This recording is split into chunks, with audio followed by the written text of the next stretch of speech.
87 کے الیکشن میں دھاندلیاں نہیں ہو جاتی تو نہ ہی جموں کشمیر میں اتنا خون خرابہ ہوتا اور نہ ہی جماعت اسلامی اپنے آپ کو الیکشن سے الگ کرتی۔ آج بھی ہمیں خدشہ ہے، جس طرح ہم دیکھ رہے ہیں پکڑ دکڑ کا ماحول شروع ہو جاتا ہے الیکشن سے پہلے، جس طرح سے پہاڑیوں کو دھمکی دی جا رہی ہے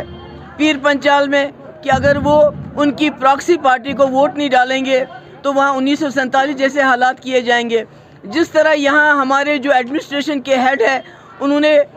ایک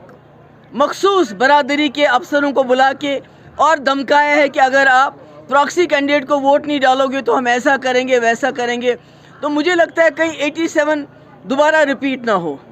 کیونکہ اگر آپ کہتے ہیں جماعت اسلامی الیکشن کے لیے تیار ہے، دوسری طرف سے آپ وہی حربے استعمال کرنا چاہتے ہو جو 87 میں ہوا، تو اس سے مجھے لگتا ہے نہ صرف جموں کشمیر کا بلکہ ملک کا بڑا نقصان ہوگا، کیونکہ اس کو جوان اپنے غصے کا اظہار کرنے کے لیے باہر آ رہا ہے، ووٹ ڈالنا چاہتا ہے۔ اگر آپ اس جوان کے امانت کو خیانت کریں گے، آپ الیکشن کو مینیپولیٹ کریں گے، الیکشن کو دھمکیوں اور بلیک میل کر کے آگے چلائیں گے، تو مجھے لگتا ہے اس سے بڑا نقصان ہوگا۔ میڈم کل عمر عبداللہ نے کہا کہ ہم نے 2014 میں پی ڈی پی کو ہاتھ دیا تھا، انکنڈیشنل سپورٹ کے لیے بولا تھا ہمیں منسٹری نہیں جائے، لیکن اس وقت پی ڈی پی نے ہاتھ واپس لیا، کیا کہے گا؟ ایسا ہی سپورٹ جیسا میں نے فاروق صاحب کو کہا کہ آپ سیٹوں کا فیصلہ کر لیجئے، اور انہوں نے کہا پی ڈی پی ختم ہو چکی ہے،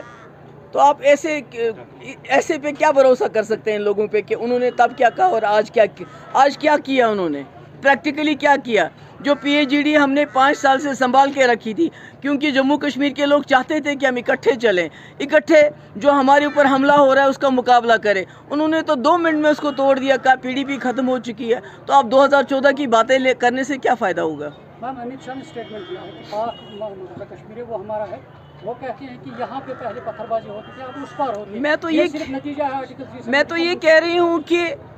جتنے مسلمانوں سے وہ گھبراتے ہیں، جتنا مسلمانوں سے وہ لوگوں کو ڈراتے ہیں کہ آپ کا منگل سوتر لے جائیں گے، آپ کی بھینس لے جائیں گے، ابھی تو 22 کروڑ مسلمان ہیں نا پورے ملک میں، تو اب اگر وہ جو دوسرے کشمیر کے وہاں سے بھی مسلمان لائیں گے تو ان کو کہاں رکھیں گے؟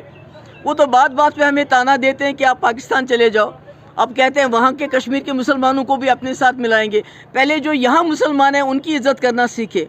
ان کو اپنانا سیکھے، ان کا احترام کرنا سیکھے، ان کو انفلٹریٹر نہ کہیں۔ جب ان کو سنبھالیں گے تو پھر آگے بات کریں گے۔ مودی نے یہ اسٹیٹمنٹ دیا ہے کہ